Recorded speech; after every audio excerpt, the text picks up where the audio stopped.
Even T collides, and with that, we'll send it to the arena.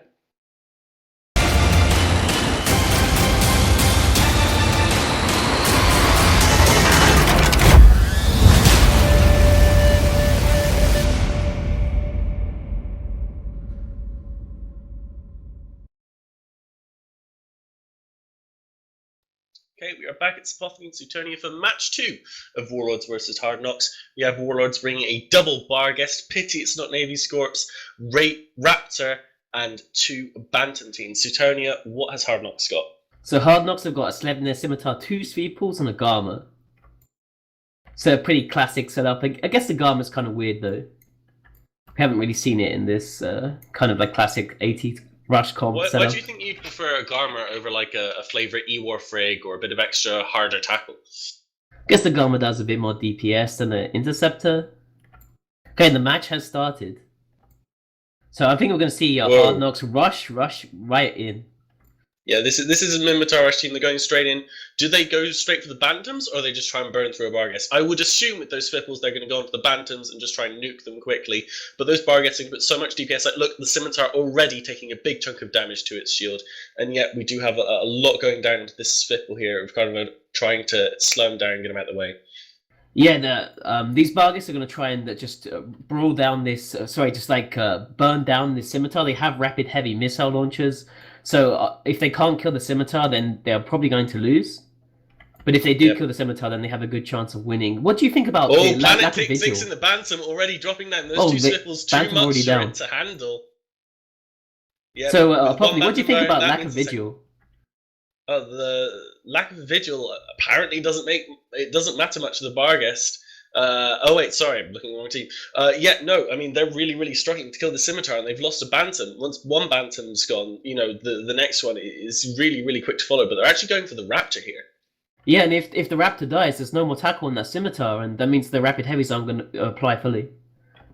Yeah, I mean, wow, Hard Knocks have just completely surgically removed the core of the Warlords team here. I mean, their Scimitar's in a lot of trouble, but it's now going to be picking up speed. Those rapid heavies are not going to apply well if you want to learn about missile applications. Suetonia actually just wrote a very good article on Crossing Zebras about it, which you can check out after the show. Scimitar now doing Alit when they have the tackle available to them. So now that they don't, I mean, the Simi, you can, if you time it right, reload the ASB just in enough time whilst you reload the rapid heavies. So you just get another full cycle whilst they're going through. So I would assume that Anarias is good enough to be... I think they're going to survive a Slepner and 2 Sweeples on them and a Garma for too long. They must be reloading right now. I think when they reload, I think it's a question of whether they can kill the Scimitar or not. If they can, they might be able to kill a few Sweeples. They couldn't kill it when they had the tackle available to them. So now that they don't, I mean, the Simi, you can, if you time it right, reload the ASB just in enough time. Arius is tanking whilst you reload the rapid heavies. So you just get another full cycle whilst they're going through. So I would assume that Anarias is good enough to be able to do that. And look, we see here the first Barghest going down. Let's see if he boosts, or if he hasn't got an active tank and he was just relying hardcore on those Bantams. Yeah, he's 30% shield. We don't see any kind of boost on him right now, so I think he's not long for this world, and it looks like Anarias is tanking just fine. Yeah, I mean, we've got Hard Knocks here taking the first 2 matches in a pretty dominating fashion. If I'm not wrong here, I don't think that they've lost a single ship so far against Warlords, who are, you know, ex-Hydra Reloaded, some of the most respected tourney pilots in the history of EVE. I mean, who would have expected this? Yeah, well, Hydra Reload are pretty rusty right now, I think. Yeah, well, you know, maybe this is a good practice for them, maybe to get back in time for the Alliance tournament, which I super hope to see these pilots. And again, always a great time to see them. That first Barghest going down, we just have to now watch the second one fall to its defeat, whilst the Warlords guys think of what comp to break, because they do now have to win 3 straight games in a row. They cannot afford to lose another game at all, or they are out of the tournament, taking that 4th place. Yeah, and there's 5 skins on the line here. The special edition Typhoon skin, which is the gaming commission skin, which is very valuable actually. It's probably going to be cost around 10 to 20 billion. Yeah, there's only going to be 150 in existence. and only teams who played in Even T Collides will ever have their hands on them, unless you buy them from a team that sells them from Even T Collides, of course. You're going to make a lot of dank money off of those skins, man. I cannot wait. Yeah, no, seeing Good Fight called in local. Warlords know it's over, so does Hard Knocks. So well, it'll be interesting to see what Warlords bring in Game 3 and if they can claw it back. Yeah, I mean, looking at their comps, if you were them, what would you bring, Suetonian? Oh, looking at the Warlords comps, I mean, Warlords have still got all 5 comps available to them. Hard Knocks now don't only have 3 comps available to them. They have like a kiting like Cerberus team. They have like Brutic's Navy issues with like Hecate and Excura and Crucifier, and they also can bring a Guardian comp with Guardian Typhoon Brutix, 2 Punishers. So a lot of I mean, Hard Knocks still have some pretty strong teams, I think. They're mostly armor though, except for the shield kiting comp. So I'm not sure what I'd bring on Warlord side. Anyway, that is the last Bargus, Darren. Thank you for that analysis, Suetonia. We will send it back to the main desk.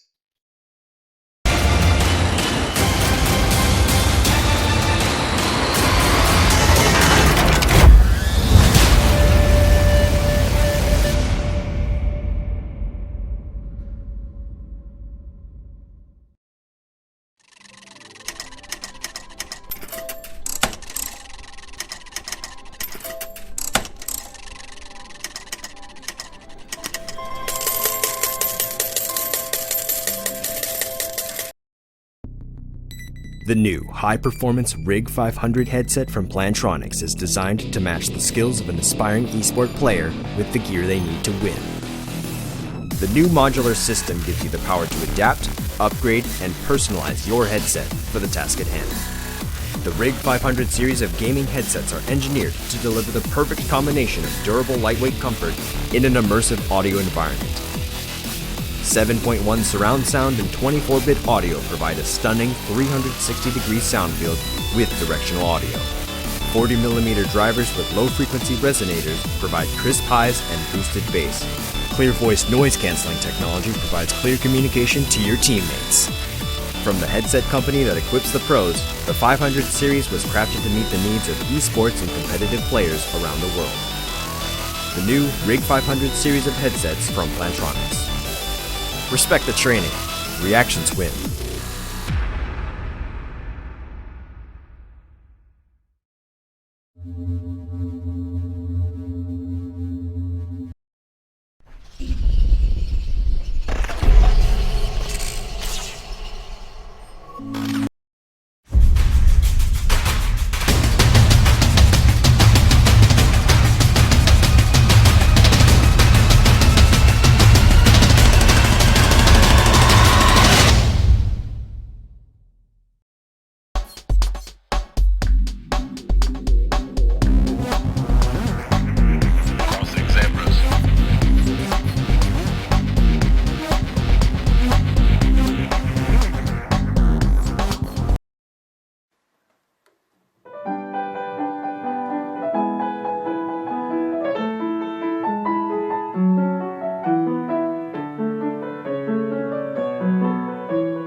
All right, guys, welcome back.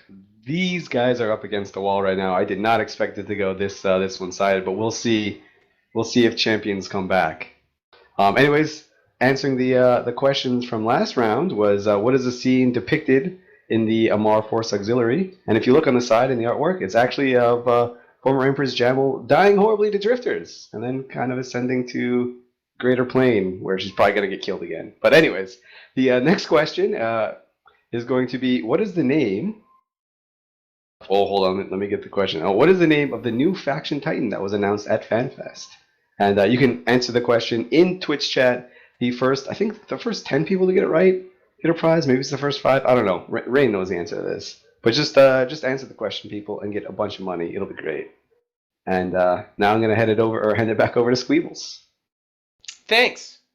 I just realized I had an innate advantage with no stream delay, so I exempted myself from answering in the stream chat. But I wanted that money. But more importantly, I wanted to prove that I knew the answer.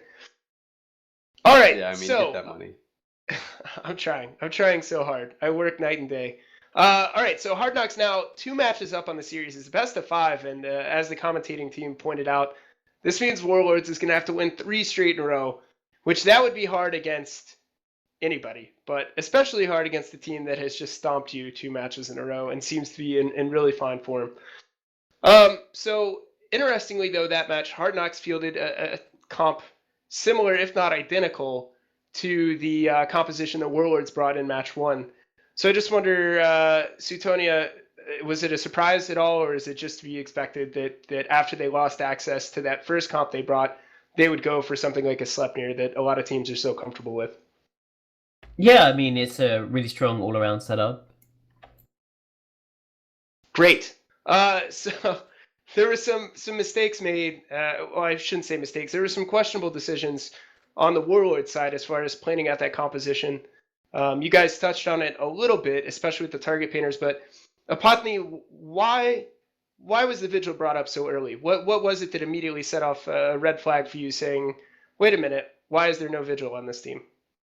So, heavy missiles are wonderful spaceship weapons, but compared to other spaceship weapons, they're not actually very good in terms of actually applying their DPS or raw DPS or, well, really anything. So basically, if you're using them, you really need to apply every last ounce of damage. This means not only do you need the ship tackled, you need it painted. And I don't know the math on which is better in which circumstance. I'm sure Suetonia would be able to help me there. But really, the Vigil, just having that bonus target painter is so important to be able to apply that crazy rapid heavy DPS from the Barghest. Yeah, and all Tech 2 logistics, like the Scimitar, have very low signature radiuses. Like the Scimitar in particular is about the same size of a Thrasher, so it's very good at mitigating DPS. So you really need like webs and you need TPs to apply full heavy missile DPS to it. And then on the same note of sort of interesting ship choices, Bay, what do you think about bringing logistics frigates into this 5v5 format? We've seen it work a couple of times, but is it sustainable at this sort of higher level of play where we're now in the semifinals weekend? So they have been pretty popular because they free up a lot of points with these double battleship setups. They free up a lot of points to go into Navy battleships or pirate battleships. 2 battleships in a 5v5 means a ton of DPS, means a ton of hit points. The frigates are easily killed. The logistics frigates are easily killed by things like Sweeples, Confessors, rapid light missiles, just completely obliterate them. They're there to buy the battleship's time, and so far that's worked pretty well. I don't have the stats in front of me, but off the top of my head, it generally works pretty well. That they basically, you have to get them off the field to bring the battleships down quickly, because there isn't high DPS setups in a 5v5 that can just nuke through their repping power. So they're kind of an intentional irritation, and it works quite well. The double battleship setups have been quite popular, and most of them utilize the double frig setup.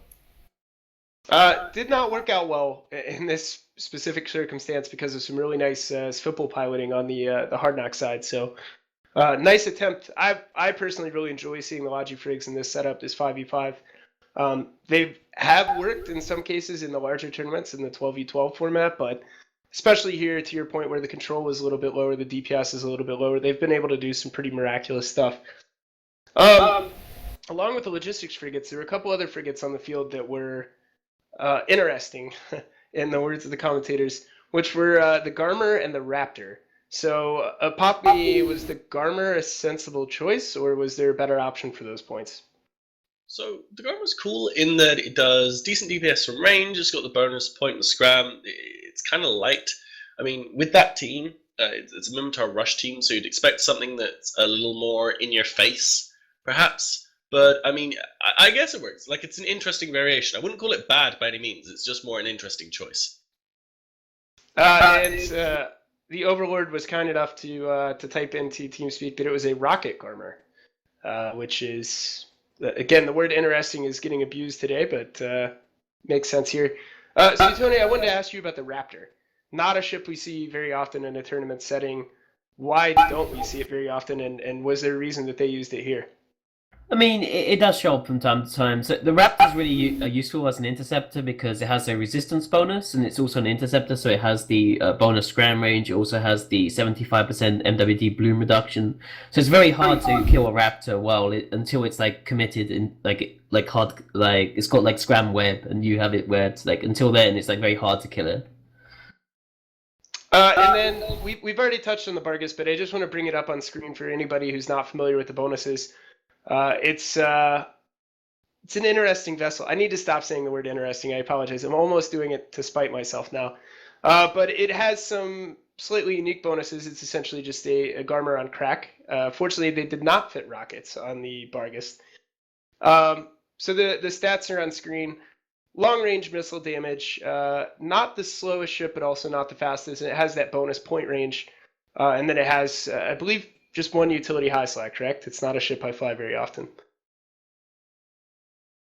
The silence tells me I'm not wrong, because otherwise people would be shouting at me. So why did people use, say, the Bargus in place of something like a Fleet Typhoon, which we've also seen be very popular? Apotny, is there an obvious difference between the two that makes the Bargus better? Between the Bargus and the what, sorry? The Typhoon fleet issue. So the Barghest gets this cool bonus to missile velocity, which means that as soon as you select target, missiles just go straight to it. It's a lot more instant damage, which is a big weakness, because if you see the Typhoon missiles launched and they kind of lazily fly over to the target, you can get reps on, you can get everything applied on. But you also get this cool Warp Scrambler and Warp Disruptor range. The slot layout's really nice. You get utility highs, although I suppose the Typhoon Fleet issue does as well. It's also really fast. The Barghest is actually a pretty crazy fast spaceship. Yeah, and the reason why you'd pick a Typhoon Fleet issue over a Barghest is the Typhoon Fleet issue it costs one less point in this format, so you can maybe get a bit stronger support with Typhoon Fleet issues. And it also has a bigger drone bay. So what we often see with Typhoon Fleet issues is like armor brawl comps where they have like 5 heavy rep bots each, and it's like a really tanky. It's more tanky than Barghest. Like they're a lot better for like keeping like their other like ships alive than Barghest are. But Barghest do more damage, and they have the scram range, and they have the like missile velocity bonus, as Apotny mentioned, which also makes them harder to like firewall. Where you smart bomb the missiles, which can be an issue in AT matches. Probably not in the Collide format, but you do see it occasionally. Definitely an interesting ship. God, I'm going to stop before the end of the broadcast. Definitely an amazing ship. And actually, fun fact about the Bargus, if you scale the Bargus up to the size of the state of Kansas, it would have more texture than the state of Kansas. So despite being flat, it's not that flat. We had our science team crunch those numbers. So we'll bring it back. And CCP Logibro, there was like a thing that happened on like Tuesday. Some stuff got released. And there was a name with it. What was it called? What just happened to Eve? I think it was Castle. No, Construction. No, it was Citadel. That's right. It was a C word. Oh, what? Sorry, what was it? Citadel. It was Citadel. It's a fucking Citadel. That's your city in the heavens. Yes, very cool. So we were all really excited about that. A lot of the guys in this room were lucky enough to be at FanFest this year. A lot of us brushed past each other. But yeah, Citadel is deployed. It's going on. A lot of the changes that we're enjoying even now in the test server, visual updates and what have you, came along with that. Does anybody, is it possible to have a Citadel already based on the construction times? I mean, if you're really quick, but it's up to you to do that. Well, I'm not asking if I have. I know I don't have one yet. I'm working on it. But I'm curious if like the first Citadel has gone up. It seems like by now it would have, right? It's Saturday. The release was on Tuesday. Can you have built a medium in that time? I think you can actually. I would not be surprised if there's a couple that have already like popped up and are starting to do their crazy yellow glowing thing. Some have already died. I haven't had a chance to check kill mails today. I've been out of the house most of the time. So yeah, I guess somebody already claimed the first one. Very nice. We also had, a lot came along with Citadel other than the structures themselves. But there's a whole lot going on right now. It's very exciting. So hopefully everybody sort of followed the Citadel release, whether you're a FanFest or not, saw the trailer, heard the new Permaban song, all that good stuff.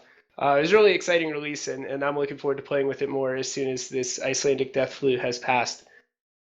And while we were at FanFest, again, as many people in this room know, there was the MR Championship, which was happened over the course of several months and culminated in the finals taking place on stage at FanFest between two teams.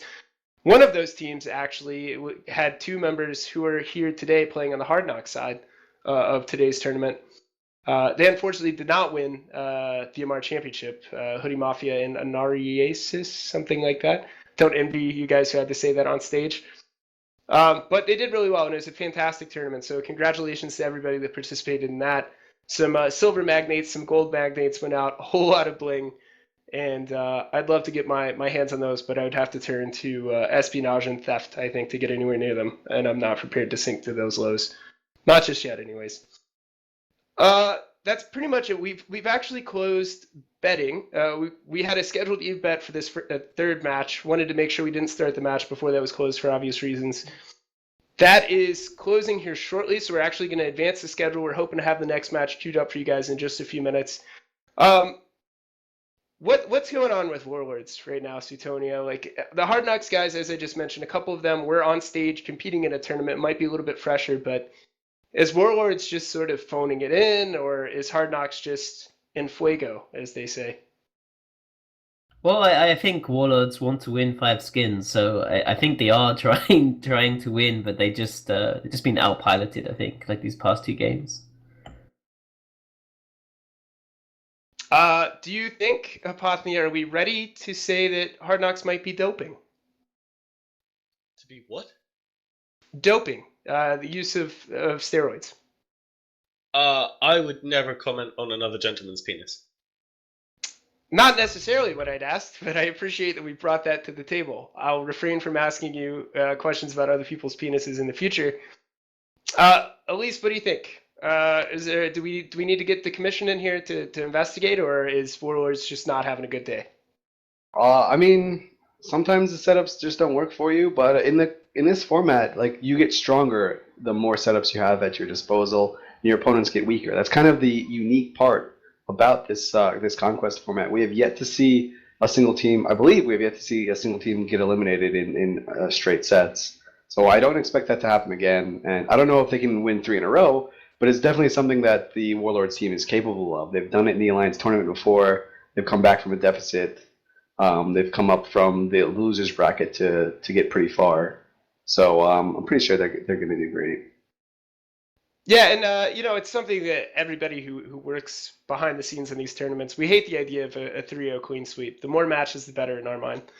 And you're right. We've been lucky enough thus far that we've not had that 3-0 sweep, and I don't think we will today either. Neither do. Oh, okay. Never mind. We've hit a turning point with the straw poll. People have continued to vote. Hard Knocks has just now, in the last few minutes, overtaken Warlords as the more popular team. It only takes going up 2-0 in a best of 5 to gain the favor of the stream chat. So nice work on that, Hard Knocks. You're now the people's champions. But you're not the actual champions, so we're just not yet. Anyways, you might be in 3rd place, you might be in 4th place, depending on how this goes. CCB Logibro has just let us know that we are moving teams onto the field now. Take them a few minutes to get set up, but we're not too far off from match 3 in this series best of 5 semifinals for this entire season of NT Collides. I don't want to plan for the worst, but I also am going to plan for the worst. Suetonia, this season, is there anything that stood out as being a learning moment for you that maybe when you read the rule set and thought about the tournament, you didn't expect something that actually ended up happening this season? Well, I think I did kind of go over the rules a lot with Bayaji, so there's not a whole bunch of stuff that I would say that I didn't expect to see. That's fair. Yeah, you're a bit of a rule junkie is my perception of it. So me, I just sort of show up and hope things go well. But that's why I don't own any Alliance Tournament prize ships. Bay, what do you think? I mean, obviously you were behind a whole lot of what's going on here and what's been going on here all season.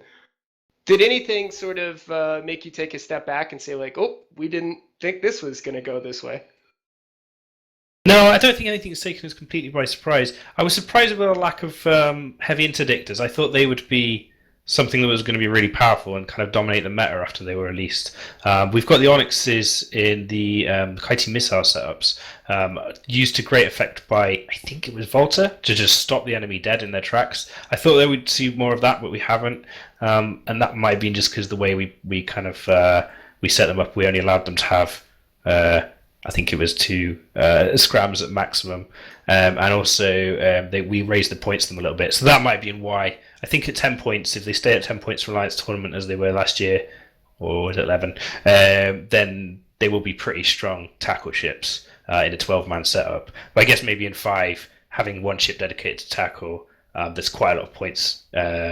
Is obviously not that popular. The other thing I thought we'd maybe see more of is the T2 logistics ships. They're pretty strong. They've got some really good resists, but we don't think we've seen one on grid yet. So maybe we won't see any of those at all. Apotny, same question to you. Has anything? Obviously, you've been involved in Fight Club, and that's its own entity, and definitely feel free to ham that up for a few seconds, knowing that the teams are working onto field now. But anything that's really surprised you or excited you that you might not have expected at the beginning of the season? I found it really interesting to see how the comps have changed. In that we've really been seeing the same archetypes, but they've been kind of just refined very, very slowly, very, very subtly, certain fitting choices here and there. Like just seeing which ships vary in and out of use. For example, we were talking about the Garmer earlier, just kind of as a choice coming in. And I think while it doesn't have a lot of impact, I think it kind of sets the scene for the next Alliance tournament, which is coming up. And then in Fight Club as well, as you mentioned, we've just seen crazy setups from all over the place. And it's been a really cool ride watching Fight Club, watching these young teams coming up with their own ideas and their own way of piloting that some of these older guys that we've seen all the time for the past couple of years, don't necessarily do. Yeah, I would tend to agree. Over the course of every tournament, at least that I've been exposed to here within the past few years of EVE tournaments, when I've gotten a little more involved, every tournament you have an evolution of the meta, or really a refining of the meta. That's sort of, to quote the late great Macho Man Randy Savage, the cream will rise, brother. That you end up seeing at the end of the tournament a lot of things that have become increasingly common as you get rid of other teams. Definitely the case here, but still some ingenuity, and this conquest format and the limitations of not being able to repeat really powerful ships across multiple comps and only being allowed to bring 7 comps, 2 of which get banned, and then you can't use a comp again if you win a match with it. That's pretty intense by tournament standards. So it's been fun to watch. Even though those restrictions are in place, we still have sort of that similar evolution and reduction in variety, which is in no way a bad thing in my mind. It's great to see 2 teams of very, very capable pilots flying similar ships, because it allows you to really focus on the subtleties of the decisions being made. Again, the stream is now deciding, oh, well, now that they're 2 up, maybe Hard Knocks will take this. And the margins are growing a little bit wider, that they favor Hard Knocks to win the entire series. So we really need Warlords to bring this back, though.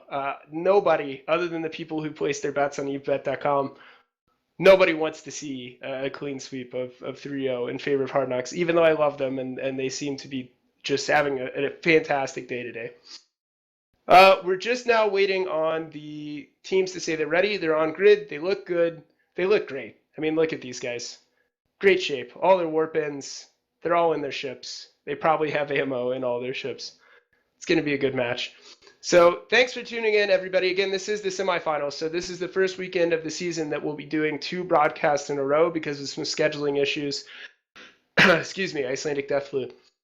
We had some scheduling issues with the semifinals. They're supposed to be our last episode. It never happened. So today and tomorrow, we're going to have full broadcasts. And tomorrow is the finals. So please do tune in for that. That'll be another great series of matches.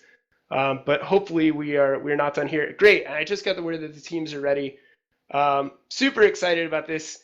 Warlords, please don't go 3-0 sweep and bring this back. Without further ado, I'll send it to Sutonia and Elise for match 3.